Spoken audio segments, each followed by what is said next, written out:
Good morning students of 9th class.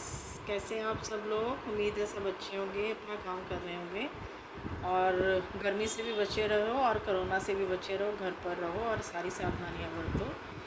और आज का आपका पाठ है महान राष्ट्रभक्त मदन लाल ढींगरा। मदन लाल ढींगरा जो है हमारे स्वतंत्रता सेनानी थे, जैसे कि हमारे करतार सिंह सराभा, लाला लाजपत राय, भगत सिंह आदि ये सब जो है। इसी तरह हमारे जो स्वतंत्रता संग्राम के राष्ट्रभक्त थे मदन लाल ढींगरा। मदन लाल ढींगरा भारतीय स्वतंत्रता चिंगारी को अग्नि में बदलने का श्रेय महान शहीद मदन लाल ढींगरा को जाता है। यानी कि भारत की स्वतंत्रता की जो चिंगारी थी, छोटा सा जो था एक चिंगारी जिसको बोलते हैं, उसको आग में बदलने का श्रेय, यानी कि उसको विस्तार में लाने का, उसको लोगों तक पहुंचाने का, स्वतंत्रता संग्राम को लोगों तक पहुंचाने का श्रेय जो है मदन लाल ढींगरा को जाता है। और मदन लाल ढींगरा का जन्म 1883 में पंजाब के एक संपन्न परिवार में हुआ। इनके पिता का नाम गुरदित्ता मल, जो कि गुरदासपुर में सिविल सर्जन थे और वे बाद में अमृतसर में रहने लगे।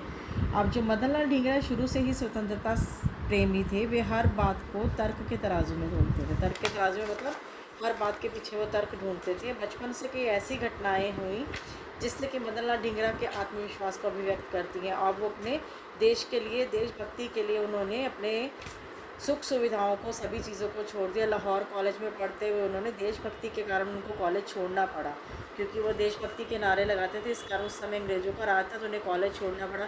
फिर कॉलेज को छोड़कर उन्होंने कई काम धंधे किए, कारखाना, रिक्शा तक चलाया उन्होंने। और उसके बाद वे घर में रहकर अपने जो घर में उनके जो बड़े भैया थे वो ही उनकी बात सुनते थे।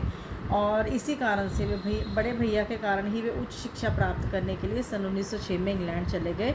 वहाँ से उन्होंने यूनिवर्सिटी कॉलेज लंदन से यांत्रिकी अभियांत्रिकी यानी कि मैकेनिकल इंजीनियरिंग में दाखिला लिया। अब यहाँ से उनके जीवन में एक नया मोड़ आया। जब वे इंग्लैंड गए तो इंग्लैंड में उस समय कई ऐसे देशभक्त थे जो वहाँ पे राष्ट्रवादी, जो हमारा स्वतंत्रता संग्राम है उसके बारे में वहाँ पे लोगों को जागरूक कर रहे थे। लंदन में मदन लाल ढींगरा के प्रखर राष्ट्रवादी नेता विनायक दामोदर सावरकर तथा कृष्ण वर्मा के संपर्क में आए। अब उनके संपर्क में आए तो उन्होंने अपने देश की आज़ादी के लिए कई प्लानिंग जिसको बोलते हैं बनाई, और उन्होंने अभिनव भारत नामक क्रांतिकारी संस्था का सदस्य बने।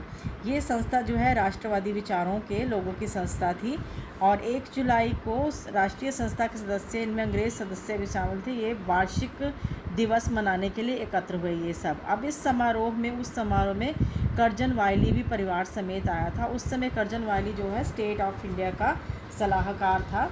अब कर्जन वायली जो था ये भारतीय लोगों से बहुत नफरत करता था। इन्होंने बिना किसी कारण भारतीय अधिकारियों को गुलाम बनाया, कई लोगों को गुलाम बनाया और बिना किसी कारण उनको मौत के घाट उतार दिया। अब जो मदन लाल ढींगरा ने उसको देख के आग बबूला हो गए और उन्होंने कर्जन वायली को गोलियों से भून डाला। और मदन लाल ढींगरा सच्चे देशभक्त थे और वो भागे नहीं और बड़े आराम से वहाँ पे अपने देशभक्त होने का उन्होंने प्रूव दिया कि मैं देशभक्त हूँ, मैं यहाँ से भागूंगा नहीं। इस तरह उन्होंने कई काम किए कि लंदन में रहते हुए वो अपनी गलियों में वंदे मातरम के नारे लगा के घूमते थे।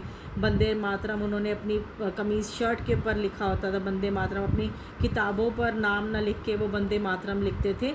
और कर्जन वायली की हत्या का आरोप उन पर था और 22 जुलाई 1909 को उन पर मुकदमा चलाया गया। और उन्होंने कहा, बिना डरे कहा कि मुझे गर्व है कि मैंने भारत माँ को अपना जीवन समर्पित किया और भारत माँ को जिन्होंने नुकसान पहुँचाया मैंने उसको मारा है। अब 17 अगस्त 1909 को मदन लाल ढींगरा को पेंटोवेले की जेल लंदन में फांसी दे दी गई और वहाँ पे शहीद उधम सिंह को भी फांसी दी गई। मदन लाल ढींगरा की महान शहादत को याद करते हुए लाला हरदयाल ने उनकी शहादत को बहुत महान बताया। और जो है इसी तरह से कई जो देश प्रेमी लोग थे उन्होंने भी, और कई बाहर वाले लोग भी थे, जो जैसे कि श्रीमती एनी बेसेंट ने मदन लाल की शहीदी को कहा कि हमें देश की स्वतंत्रता के लिए अनेक मदन लालों की ज़रूरत है।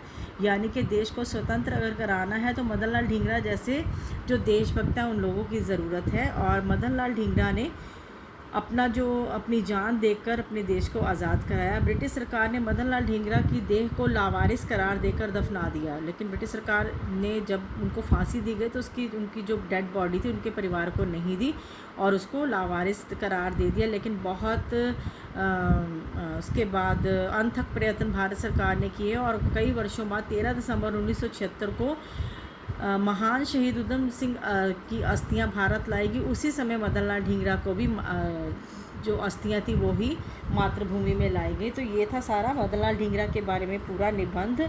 और इससे पढ़कर सबको देशभक्ति के बारे में जागरूक होना चाहिए कि हमें अपने देश पर सारा कुछ अपना वार देना चाहिए और अपने देश का, अपने मातृभूमि का ध्यान रखना चाहिए।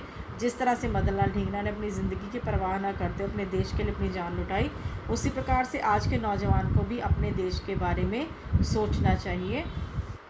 इसलिए जो है मदन लाल ढींगरा का नाम अभी तक इतिहास में अमर है और शहीद भगत सिंह, राजगुरु सुखदेव के साथ साथ मदन लाल ढींगरा का नाम भी लिया जाता है। That's all for today, good day. और बच्चे, आपका जो मैंने वेरी शॉर्ट हिम्मत और ज़िंदगी का भेजा था, इसके साथ जो मैं आपको PDF भेजूंगी वो हिम्मत और ज़िंदगी के क्वेश्चन आंसर होंगे और इसका PDF, इस पार्ट के क्वेश्चन आंसर वो आपको मैं बाद में भेजूंगी। That's all for today, good day.